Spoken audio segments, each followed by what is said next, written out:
Baik, selamat malam Bapak. Perkenalkan, saya Perawat Nana. Saya mahasiswa dari Stikes RS Susada. Sesuai pertemuan kita kemarin, hari yang kemarin darah Bapak lumayan agak tinggi ya. Jadi hari ini saya akan melakukan edukasi mengenai hipertensi, yaitu dengan cara diet rendah garam dan terapi minum kaki. Bapak mau melakukan edukasinya di sini apa di tempat lain? Di sini aja?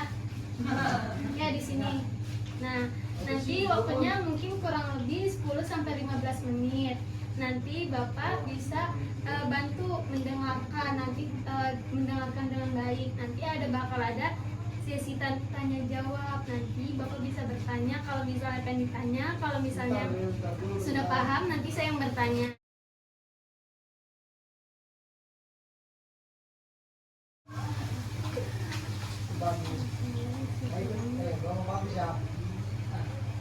Taruh tangan kakak di bawah. Nah.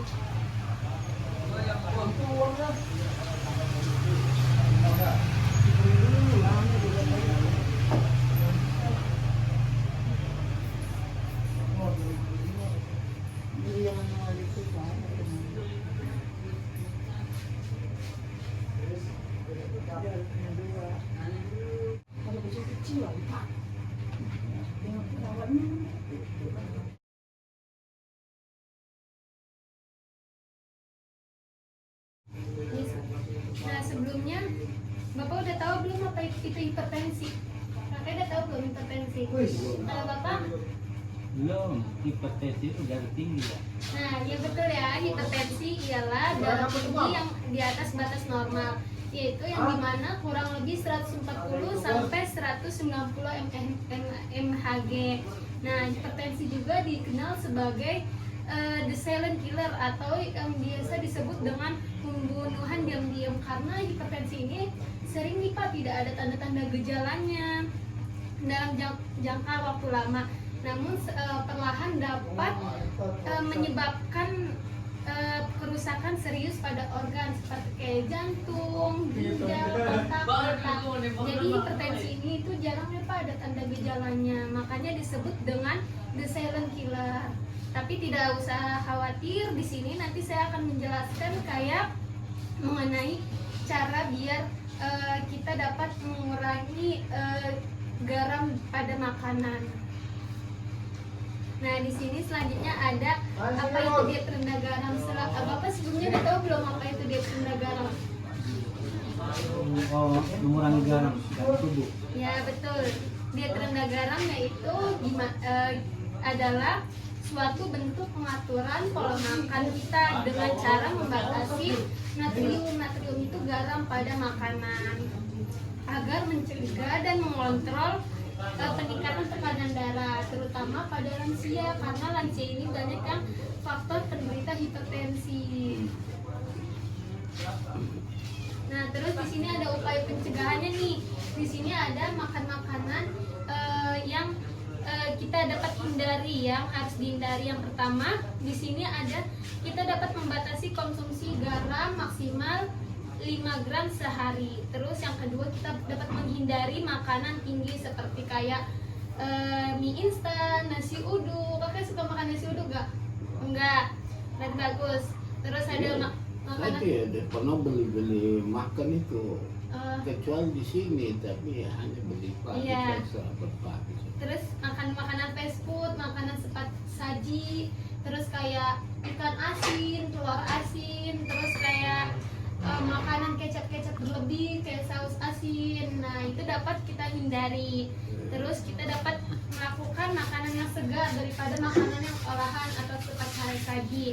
Terus kita dapat mengurangi garam pada masakan atau pada mau makan. Walaupun kita masak nggak pakai garam, pas makan jangan garamnya berlebihan ya. Terus gunakan garam diganti dengan penyedap bumbu alami. Terus perbanyak konsumsi buah dan sayuran. Nah, selanjutnya di sini gimana sih cara diet rendah garam itu? Nah, yang tadi sudah dijelaskan ya, kita dapat mengurangi garam pada masakan, pada makanan. Terus kita dapat menghindari kayak yang tadi makanan yang sudah saya jelaskan kayak mie itu ya, mie sosis, makanan cepat saji. Terus kita dapat menggantinya dengan bumbu alami kayak daun salam, jahe atau rempah-rempah sebagai pengganti garamnya. Terus kita dapat sebelum makan kita dapat membaca dulu nih label makanan kemasan, yaitu natriumnya. Natrium itu garam ya, apakah natriumnya tinggi atau enggak. Terus selanjutnya di sini apa sih manfaat dari diet rendah garam itu? Dengan kita melakukan diet rendah garam ini atau mengurangi garam pada makanan yang kita makan, kita dapat menstabilkan tekanan darah. Jadi tekanan darah Bapak yang tadinya mungkin stabil akan lebih stabil dengan baik. Kalau misalnya tekanan darah Bapak tadi tinggi, mungkin akan lebih stabil dengan kita menggunakan diet rendah garam ini. Terus yang kedua, kita dapat mencegah komplikasi serius. Jadi itu komplikasi itu kayak ini penyakit, misalnya Bapak sudah mempunyai tekanan darah terus tapi Bapak tidak bisa nih mengontrol asupan garamnya. Nah, terjadilah komplikasi. Jadi kayak ada penyakit tambahan. Komplikasi itu kayak dapat terjadi kayak serangan jantung, gagal ginjal. Kita dapat mengurangi risiko stroke dan dapat mengurangi gangguan penglihatan. Dengan kita menggunakan diet rendah garam ini dapat mencegah ya komplikasi serius yang tadi. Kayak jadi biasa kan orang-orang stroke tuh biasa suka hipertensi tuh, darahnya tinggi. Nah terus, selain diet rendah garam itu kan di makanannya ya Pak. Nah di sini nanti saya akan menjelaskan juga nih mengenai terapi pengobatannya itu bisa menggunakan rendam air hangat. Nanti di situ saya membawa air hangat dan baskomnya. Nah sebelum kita melakukan, saya mau menjelaskan dulu ya Pak ya, rendam air hangat. Sebelumnya Bapak udah tahu belum rendam air hangat untuk pasien hipertensi?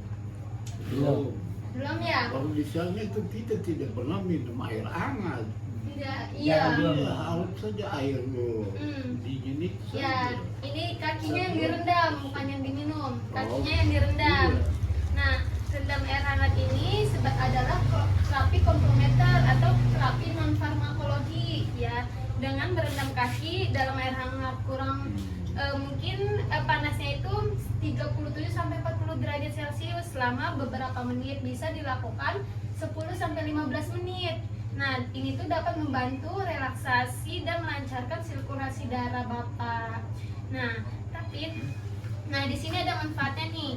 Manfaatnya itu yang pertama dengan kita menggunakan rendam air hangat ini ya, pengobatan non farmakologis ini, kita dapat melancarkan sirkulasi darah, terus menurunkan tekanan darah. Jadi kayak lebih rileks kalau misalnya kita suka merendam kaki air hangat, terus mengurangi stres dan ketegangan otot dan memberikan efek relaksasi.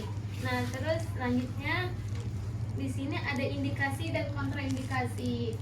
Nah, indikasi itu sendiri yaitu di mana pasien yang diperbolehkan untuk melakukan rendam air hangat ini. Kalau yang kontraindikasi itu adalah pasien yang nggak boleh. Kalau kontra itu yang nggak boleh, kalau yang indikasi itu yang boleh.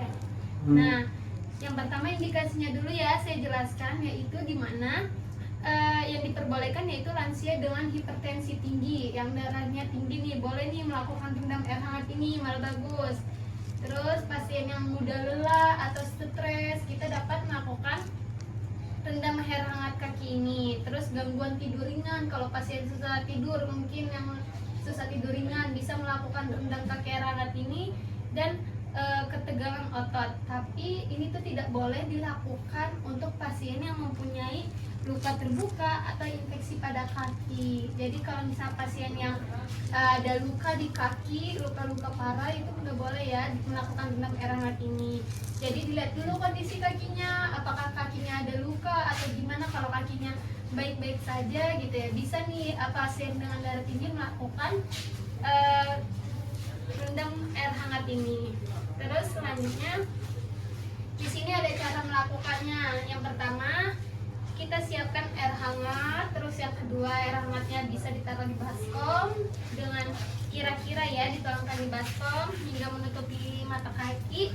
Terus kita rendam selama 10 sampai 15 menit Terus keringkan kaki. Setelah selesai, lalu lakukan sehari sekali. Sebaiknya kakek bisa melakukan di sore atau malam hari. Lebih baik dilakukan sebelum tidur boleh. Nah, tapi ini tuh sebagai ini ya, terapi, bukan sebagai kayak pengobatan itu, tapi kayak terapi farmakologinya. Nah, nanti saya siapin alat-alatnya dulu ya. Anggapnya nanti udah begitu kira-kira, terus kakek bisa kira-kira sini ya kek, semata kaki. Nah, kakek bisa melakukan rendam air hangat ini ya. Bisa dilakukan sebelum tidur, bisa karena sehari sekali.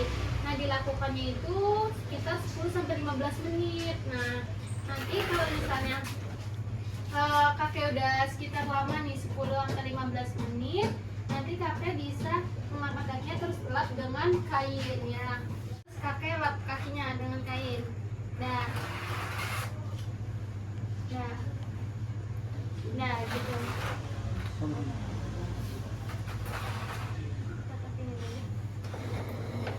Dan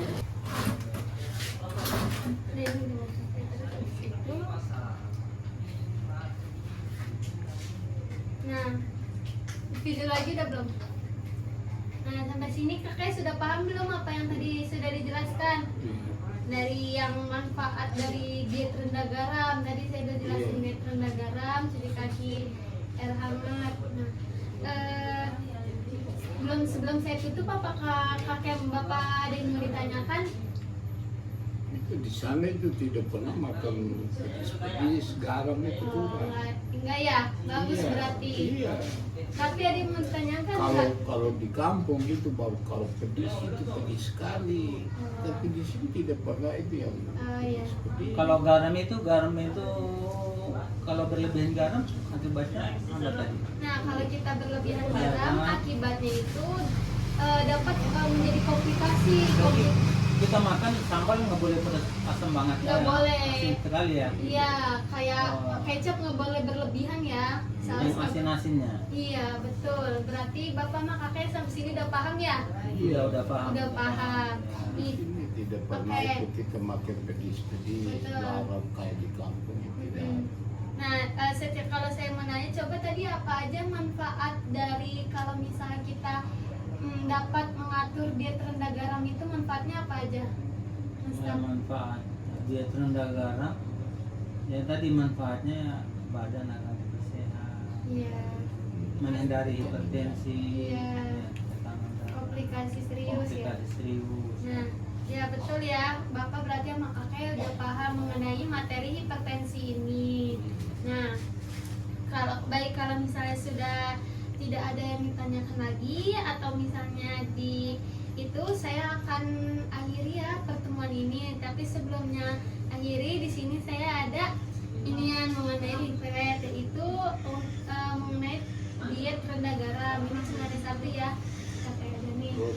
Ya, harus kakek baca-baca di rumah.